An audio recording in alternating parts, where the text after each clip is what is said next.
Right. Continuing Macrobius 624. For into the middle of the curia the boy progressed, and what his mother had insisted to hear for herself, and what he had simulated to his mother, the lie he had invented, just as it had been, he narrated this to the Senate. 25. The Senate, exosculating, comes from like kissing, I suppose, the trustworthiness and ingenuity of the boy, so they praise it. They made this decree that henceforth, post-tac, after this, boys with their fathers into the curia should not enter, besides this one, Papirius.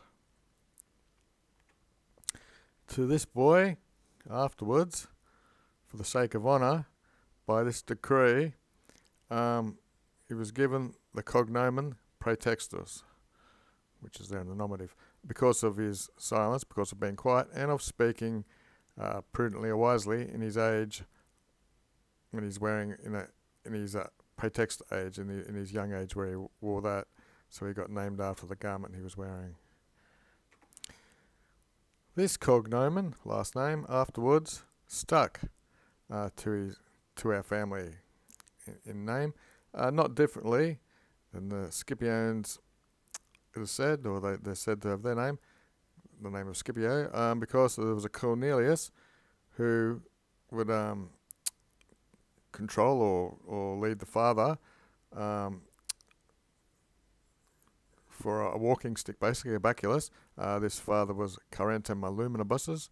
This father was missing his eyes.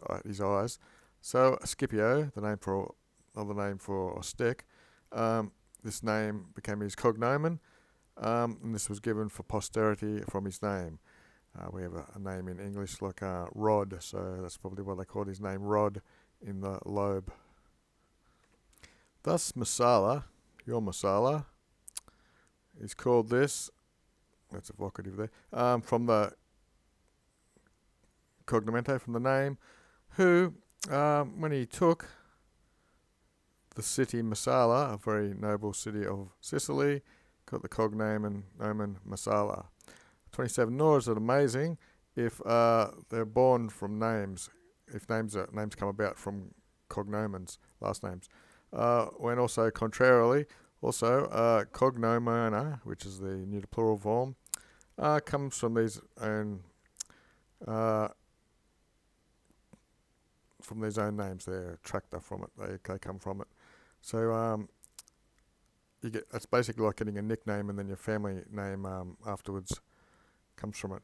As you get Aemilius comes from Aemilius, and Servilianus comes from Servilio. 28. Eusebius then butts in, subjugates. Messala and Scipio, one from piety and the other from virtue, as you refer.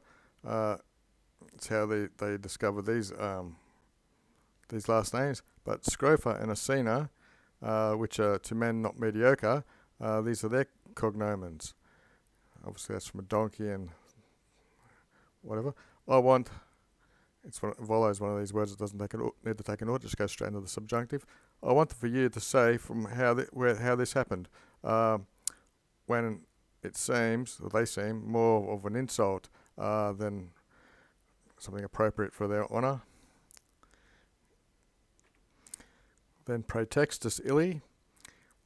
It's not an honour nor an insult, but it was made by chance made these names, for it was given the cognomen Asina to the Cornelius, since a prince of their gens of Cornelius, in the buying of a farm or in giving a daughter to a husband by dowry, a sponsor is basically a pledge, basically like dowry as well.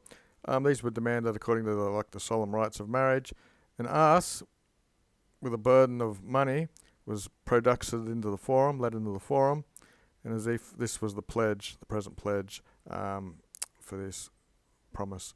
So that's how we got the name Asina for the Corneliuses. 30. But Tremelius is cognomen, not given the last name Scoffer, by such an event. He, Chemelius, with his family and children, was in his villa. His slaves, when a scrophra wandered away from the vicinity nearby, from a neighbour, this scrophra pig thing was caught and it was killed. The neighbour, having advocated, called all these guards together. They they surrounded everything, lest it was able for it to be ferried, to be carried away. And he, what did he do here? Okay, so he's called, looks like, for the restitution of his flock animal. So he's called out to the master for this to happen. Chemelius, who discovered the matter from his overseer, Villico, got the cadaver of the scrophra, and he located it under some rags or something, over which his wife was cubibating in, his wife was reclining in, and he permitted to the deity for his neighbour this inquisition or the search. When ventum est ad cubiculum, when he came to the cubicle bedroom, he can conceive some words of an oath. There's none in my villa, in his villa, no scrophra, there's no pig here, except for that one, he said, which is lying on the Santona buses, and he pointed to the bed that his wife was on, and the pig was under it. By this very, very witted oath, quick-witted or fancy thing, it was given the cognomen, the name was given to Chemelius of Scophra, of a pig. Might as well Google-a-thon this, and there you go. It's done. Patchwork quilt, blanket or curtain made of old garments sewn together in rags.